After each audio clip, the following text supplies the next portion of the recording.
श्रीमान् वेङ्कटनाथार्य कवितार्किककेसरी वेदान्ताचार्यवर्यो मे सन्निधत्तां सदा कृति. सञ्चारपद्धति श्लोकं 270. पदयोरनयोः परस्य पुंसः तदनुग्राह्य विहारबद्धतेर्वा शिरसो मणिपादुके श्रुतीनां मनसो वा मम भूषणं त्वमेका. பதபதார்த்தம். ஹே மணிபாதுகே, வாராய் கல்லிழைத்த பாதுகையே. துவமேகா, நீ ஒருவள். பரஸ்ய பும்சகா, பரமபுருஷனான பெருமாளுடைய. அனையோகோ, இந்த. பதையோர்வா, திருவடிகளுக்கும்.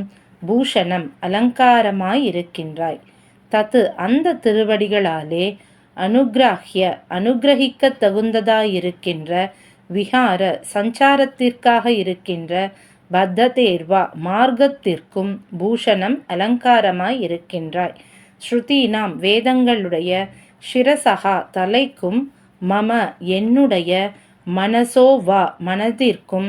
பூஷணம், அலங்காரமாய் இருக்கின்றாய் அப்படின்னு சாய்க்கிறார்.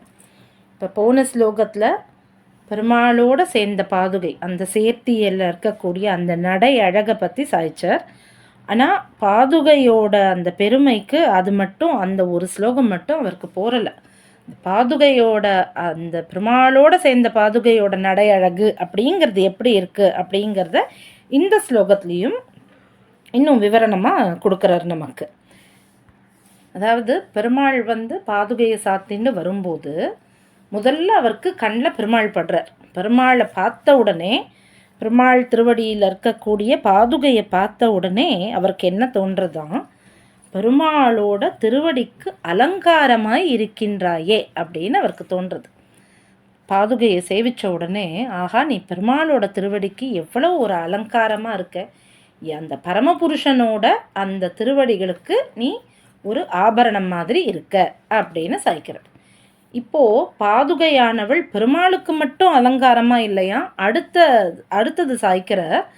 இப்போ இந்த திருவடிகளுக்கு ஒரு அனுகிரகிக்க தகுந்ததாக இருக்கின்ற இந்த சஞ்சாரம், பெருமாள் வீதி புறப்பாடு ஏழ்றார்.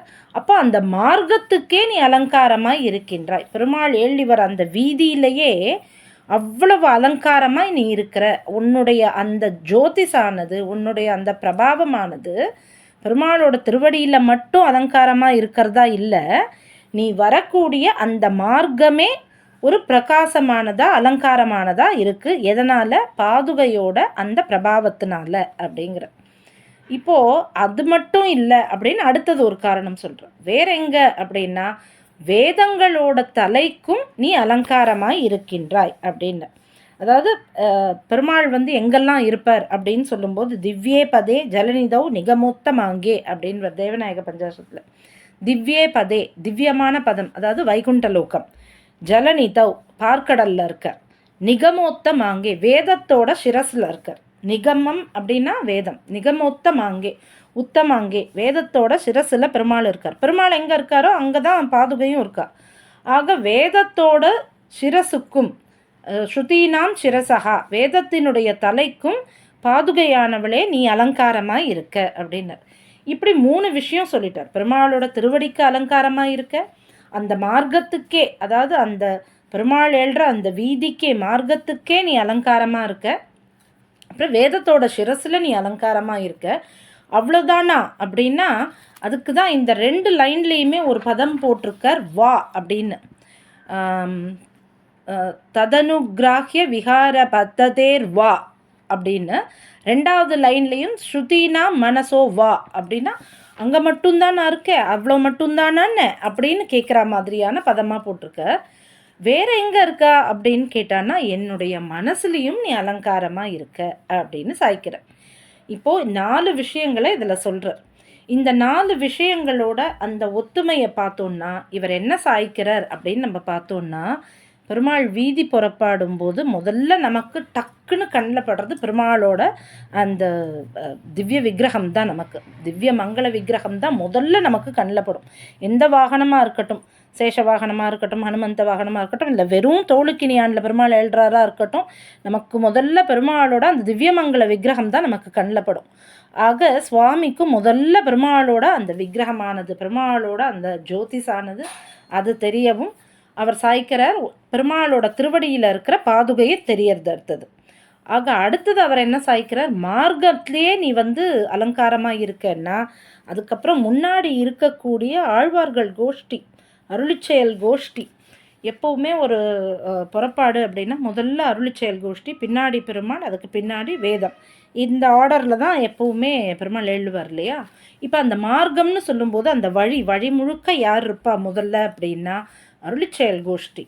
ஆக ஆழ்வார் கோஷ்டியானது அடுத்தது தெரியுது. ஏன்னா பாதுகை தான் சாட்சாத் நம்மாழ்வார்னு நம்ம முதல்லேருந்து பார்த்துட்டு வர்றதுனால அடுத்தது அந்த ஆழ்வார் கோஷ்டிக்கு நீ அலங்காரமாக இருக்கிறார். நம்மாழ்வாருங்கிறவர் தான் ஆழ்வார் கோஷ்டியோட நடுநாயகமாக இருக்கிறவருங்கிறதுனால அந்த மார்க்கத்திலேயே நீ அலங்காரமாக இருக்கிறாய் அப்படிங்கிறார். அடுத்தது பின்னாடி பெருமாளுக்கு பின்னாடி வரக்கூடிய வேதம், அந்த இடத்துல பார்த்தாலும் வேதத்தின் சிரஸில் யார் இருக்கான்னா பாதுகாதேவி தான் இருக்காங்கிறதுனால இதை முன்னாடியே பல ஸ்லோகங்களில் சாய்ச்சிருக்கார் சுவாமி.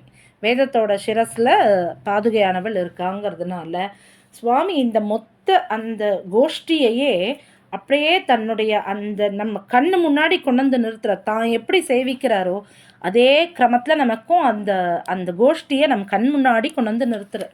ஆக பெருமாள் திருவடியில் முன்னாடி ஆழ்வார்கள் கோஷ்டியில், பின்னாடி வேதபாராயண கோஷ்டியில், வேதத்தின் சிரசில் இருக்கக்கூடிய பாதுகை தெரியறா. ஆக எல்லாமே பாதுகையாக இப்போ இருக்கா. முன்னாடியும் பாதுகை, நடுவுலையும் பாதுகை, பின்னாடியும் பாதுகை தான் பிரதானமாக தெரியறா. இவ்வளோதான் தெரியறாளா அப்படின்னா இல்லை, இப்படி சேவிக்கிறவாளோட மனசுலையும் இப்போ பாதுகை தான் இருக்கா. ஆக மனசோ வா, மனதிற்கும் பூஷணம் அலங்காரமாய் இருக்கின்றாய் அப்படிங்கிறார். ஆக அந்த இடமே பார்த்தீங்கன்னா அது முழுக்கவே பாதுகையால் தான் நிரம்பி இருக்குங்கிற அந்த ஒரு உணர்வை நமக்கு கொடுக்குற. ஒரு ஒரு கோஷ்டியை நம்ம சேவிக்கிறோம் அப்படின்னா அது வேத பாராயணமாக இருந்தாலும் சரி, பெருமாளை சேவிக்கிறதா இருந்தாலும் சரி, இல்லை முதல்ல இருக்கக்கூடிய அருளிச்செயல் கோஷ்டியாக இருந்தாலும் சரி, நம்ம பார்க்குற எல்லாமே பாதுகையோட வடிவு தான், பாதுகையோட பிரகாசம் தான், பாதுகை தான் அலங்காரமாக இருக்காங்கிறத இந்த ஸ்லோகத்தின் மூலமாக நமக்கு ரொம்ப தெளிவாக சுவாமி நமக்கு புரிய வைக்கிறார். ஆக இப்படி எல்லாமா பாதுகை இருக்கிறது அதிசயம் இல்லை, மனசோ வா, என்னுடைய மனதிற்கும் கூட நீ தான் அலங்காரமாக இருக்கிறாயோ அப்படின்னு சுவாமி இந்த இடத்துல பாதுகையோட பிரபாவமானது எப்படி ஒரு வீதி புறப்பாடும் போது வெறும் பெருமாளோட திருவடியில் மட்டும் இல்லாமல் அந்த இடமே பாதுகைக்கான ஒரு இடமா எப்படி மாறுறதுன்றது இந்த ஸ்லோகத்தின் மூலமாக நமக்கு ரொம்ப அழகாக கொடுத்துருக்கார். இந்த வீதி புறப்பாடு சேவிக்கணும், இந்த மாதிரி பாதுகையை சாத்தின்னு ரங்கன் எழுந்தருள்ற அந்த அழகை சேவிக்கணும்னு தான் சுவாமி முன்னாடி 100 சம்பத்சரம் வேணும்னு கேட்டிருந்தார். ஆக அந்த அந்த சேவையை, அந்த வீதி புறப்பாடு சேவையை நம் கண் முன்னாடி சுவாமி கொண்டு நிறுத்துறாரடியே. ஆக இந்த ஸ்லோகத்தின் மூலமாக ஒரு வீதி புறப்பாட ஒரு கம்ப்ளீட்னஸ் யாரால கிடைக்கிறது அப்படின்னா பாதுகையால் தான் அப்படின்னு சொல்லி தலை கட்டுகிறாரடியே. கவிதார்க்கிக சிம்மாய கல்யாண குணசாலினி ஸ்ரீமதி வெங்கடேசாயி வேதாந்த குருவே நமஹா.